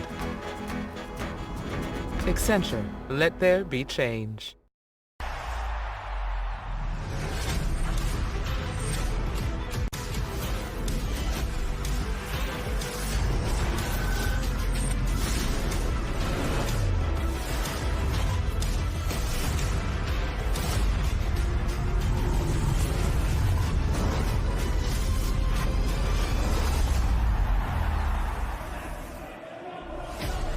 With the imminent return of supporters, stadiums like majestic Headingley won't lie empty for much longer. Our live match tonight might be the last that rings to the sound of rugby league action alone.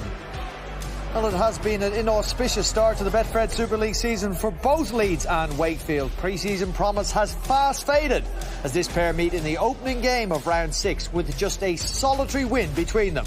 Your Friday night fare here on Sky Sports is an all-Yorkshire clash with plenty at stake and pressure mounting for improved performances and, most importantly, competition points. Well, the Rhinos' only victory thus far came against Trinity in round 1. A reversal of that result will be the sweetest of revenge for winless Wakefield. Now, this is the 98th Super League fixture played without spectators present. We keep everything crossed it will be the last, as on Monday, May the 17th, the turnstiles will once more click as fans in a measured manner make their way back to the grounds where their irreplaceable energy has indeed sorely been missed. Our live game here on Sky Sports will come from the Halliwell Jones Stadium in Warrington, where the Wolves and Giants will do what they do best in front of a COVID-restricted crowd of 4,000. Hello and welcome to Emerald Headingley Stadium. Delighted to have your company here on Sky Sports. Well, what an evening Monday promises to be. Fans returning to Castleford, Hull, Lee and St Helens, and of course the Warrington Wolves Stadium, the Halliwell Jones, where the Huddersfield Giants will be the visitors. So who better to join Phil Clark and myself here in studio than Huddersfield captain Michael Lawrence. We are delighted to have your company here. How good is it going to be walking out in front of fans for the first time in well over a year on Monday evening? Oh, it's going to be great. It's been a long year playing with no fans and having no atmosphere in stadium. So, yeah, when we run out there on Monday and there's some cheers and some atmosphere, it's going to be great. It's going to be great for the players and it's going to be great for the fans. The briefest of previews, will we be watching an improved Huddersfield Giants, a Huddersfield Giants side that have eventually turned the corner this year?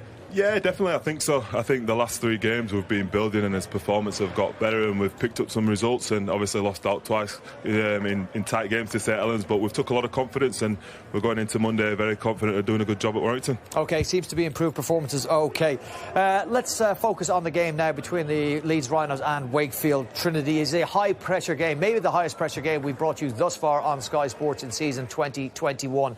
Much has been made of Chris Chester's midweek comments. Many have said they have been shrouded in an air of resignation. Has he come to the end of the line at Wakefield Trinity? To shed some more light on that, we can go down pitch side to Jenna Brooks for the first time this evening. Jenna, good evening. Good evening, Brian. More on those intriguing comments made by Chris Chester earlier this week in a moment. But first, the big news ahead of tonight's game is that the Rhinos welcome back their captain, Luke Gale. He, of course, missed the last 4 games with a broken thumb. We thought we might see Carl Eastman in action. That is not the case. But we can take a look at the team sheets right now. And Jack Broadbent has been an ever-present this season. He is named at fullback. Gale partners Liam Sutcliffe in the halves. Tom Briscoe is at centre for the first time since 2015. Alex Mellor will make his 150th career appearance. He starts in the second row. No Bodine Thompson tonight. He has suffered a thigh injury. So Jared O'Connor is at loose forward. 17-year-old Morgan Gannon is on the bench and set for just his 3rd Rhinos appearance. As for Wakefield, they are also missing a host of players, including Kyle Wood, due to a calf strain he suffered in yesterday's team run. So Jordan Crowther replaces him at 9. The Pack welcome Matty Ashurst back tonight. He returns from a 3-game absence. Chris Chester clearly liked what he saw from loanee Ollie Ashell-Bott at the back last week, because that's where he starts tonight. That means Max Jowett plays in the halves again. And Brian, a milestone for Jay Pitts. He plays in his 150th Super League game tonight. But as you touched on before, Chris Chester making, as I said, some pretty intriguing comments about his future this week. We know that his contract at Wakefield is up at the end of the year. I caught up a little bit earlier with the Trinity boss, and I pushed him a little bit further on those comments. I think that's just been taken out of context. I think we got talking about recruitment. It's very difficult to recruit when the coach doesn't know whether he's going to be here or not. Those discussions will probably take place with the management. Hopefully sooner rather than later. I'm a passionate Wakefield kid. I want to keep coaching this team, but it's a results-based business, and I fully understand if the club want to go in a different direction. But genuinely, we've had no discussions with the club. It's not about my situation. It's about making sure that we get these guys back to winning ways, and hopefully we can do that tonight. You've spoken openly in the past about the challenges that you faced while head coach at Wakefield. You and I have spoken about the highs being worth the lows. If, as you say, Wakefield do decide to go into a different direction, do you see yourself staying involved with rugby league? I don't know. I genuinely don't know, Jenna. It's something that's taken over my. I've spent 26 years in Super League as a player and as a coach. No denying that these last 6 months have been extremely challenging, and we'll have to just sit down and take stock at the end of the year. I said yesterday in press that I'm quite comfortable in the position that I'm in, and I'm loving coming to work every day, and I think we've got a great bunch of staff, great management team above, and a great group of players that are all fighting to for that win, and I and the rest of my staff will continue to do so. You say fighting for that win. How much do you and your players need to win tonight? Oh yeah, of course we do. We've been close. I thought the effort again against Helens, I thought we were very good. I thought a couple of decisions